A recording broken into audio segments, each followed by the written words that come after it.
Assalamualaikum warahmatullahi taala wabarakatuh. Bertemu lagi kita di channel Malaysian Respond, channel yang merespon isu-isu semasa yang berlaku di negara atau di negeri kita. Okey lah, straight to the point tuan-tuan. Tapi sebelum tu, yang baru ternampak atau tertengok ini channel, suka konten, mohon subscribe biar saya tambah semangat. Kalau mau share, silakan. Okey lah, topik kita pada kali ini macam yang saya tunjukkan di tajuk tu adalah tentang pertemuan 3 minit yang fatal.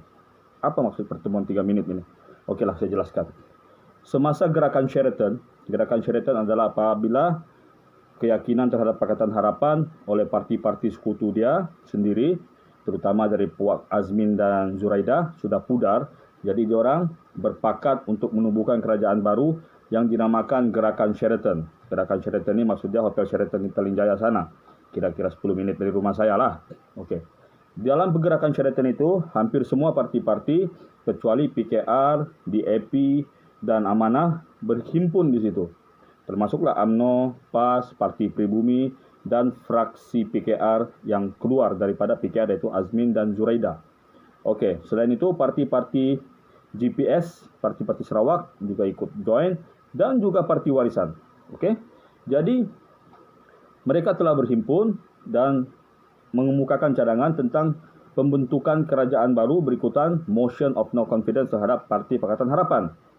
Jadi diambil keputusan bahawa Tan Sri Muhyiddin Yassin selepas peletakan jawatan Tun Mahathir, maka beliau adalah pilihan utama untuk menerujui gerakan Sheraton.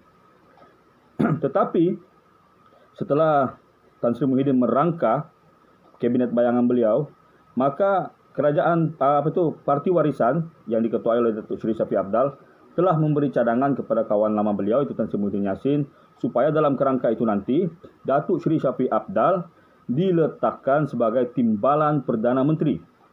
Syarat ini bukanlah bermaksud Datuk Seri Shafie Apdal tamak atau tidak, tapi tujuan Datuk Seri Shafie Apdal ada dua. Pertama, untuk mengukuhkan kerajaan itu nanti. Biar majoriti banyak, lagipun diorang ni kawan lama yang sudah lama mengenali taktik masing-masing. Lagipun Parti Warisan itu sangat berjasa dalam memenangkan PS dulu yang membolehkan Tan Sri Muhyiddin berada di posisinya sekarang. Itu yang pertama.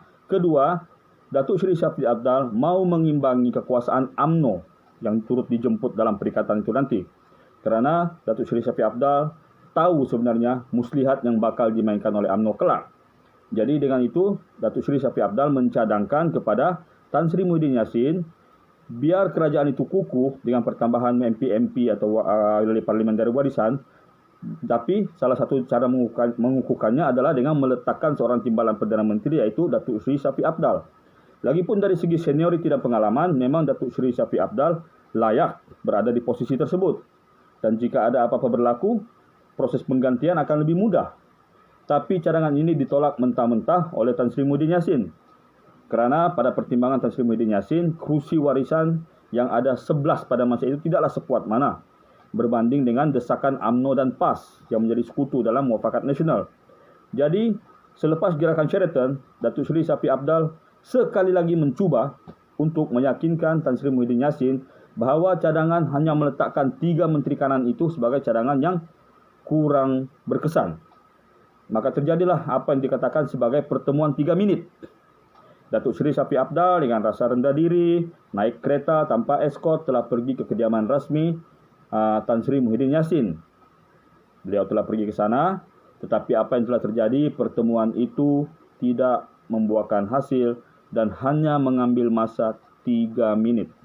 Maksudnya Tan Sri Muhyiddin Yassin tidak meyakini cadangan Datuk Seri Shafie Apdal untuk menjadikan beliau timbalan Perdana Menteri, maka Tan Sri Muhyiddin Yassin go ahead dengan keputusan beliau iaitu menamakan 3 orang menteri kanan. Dan ditambah dengan kekelam-kabutan masalah PKP pada masa itu, peristiaran lockdown pada 18 Mac, maka Tan Sri Muhyiddin Yassin dengan penuh keyakinan melangkah sebagai Perdana Menteri dan menumbuhkan kabinet beliau tanpa gabungan daripada Parti Warisan Sabah. Tetapi nampaknya dalam hal ini Datuk Seri Shafie Apdal lebih berpandangan jauh dan berwawasan. Sekarang apa yang terjadi? Majoriti Tan Sri Muhyiddin Yassin cuma ada 2 kerusi yang sangat-sangat rapuh di parlimen. Jadi Anwar Ibrahim ada kesempatan untuk mengganggu hal ini. Satu-satunya sebenarnya pertahanan Tan Sri Muhyiddin Yassin yang harus dia kenang budinya adalah Datuk Seri Shafie Apdal.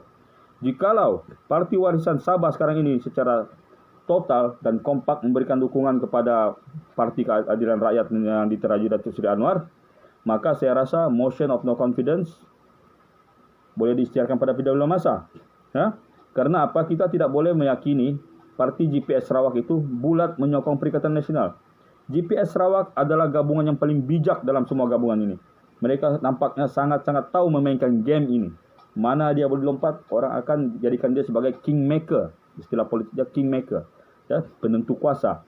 Jadi, sekarang tuan-tuan dan puan-puan, nampaknya pertemuan 3 minit itu sangat-sangat disesali oleh Tan Sri Muhyiddin Yassin. Karena kalau saya sendirilah, saya tidak siapa-siapa lah, tapi kalau Tan Sri Muhyiddin Yassin memikirkan faedah daripada cadangan Datuk Seri Shafie Apdal itu, tentu kerajaan sekarang tidak rapuh. Tentu Datuk Seri Anwar Ibrahim tidak ada kesempatan untuk mengganggu. Tapi nampaknya Tan Sri Muhyiddin Yassin lebih mementingkan kawan yang lebih lama, yaitu musuhnya sendiri, yaitu UMNO. Hal ini berlaku semasa PRN Sabah. Apabila Perikatan Nasional sanggup bercomolot dengan UMNO, musuhnya sendiri. Ya, kita bukan tidak tahu, Datuk Seri Najib Tun Razak sebenarnya masih di faktor leader UMNO. Tan Sri Muhyiddin Yassin dibuang daripada UMNO oleh Datuk Seri Najib Tun Razak. Tapi hal itu tidak diingat oleh Tan Sri Muhyiddin Yassin kerana beliau kelam kabut mau menumbuhkan kerajaan pada masa itu. Nah, sekarang tentulah pertemuan 3 minit itu sangat-sangat disesali. Jadi itulah maksudnya tuan-tuan, pertemuan 3 minit, yaitu wawasan Datuk Seri Shafie Apdal yang dinafikan keberkesanannya oleh Tan Sri Muhyiddin Yassin. Dan sekarang kita rakyat Malaysia diambang darurat ataupun masalah politik yang tidak berkesudahan gara-gara penolakan gagasan pertemuan 3 minit. Okey, pikir-pikirkanlah. Masih ada peluang sebenarnya. Sebab apa? Kalau tiba-tiba PRU mengejut dijalankan, walaupun itu tidak mungkin kerana sekarang kita di tengah pandemik corona, tapi jika PRU dijalankan, saya yakin Perikatan Nasional dan UMNO tidak akan bermain bersama. Mereka akan separate. Jadi dalam hal itu, kerajaan JRS di Sabah juga sepatutnya harus dibubarkan. Kita tunggu dan lihat. Assalamualaikum warahmatullahi wabarakatuh.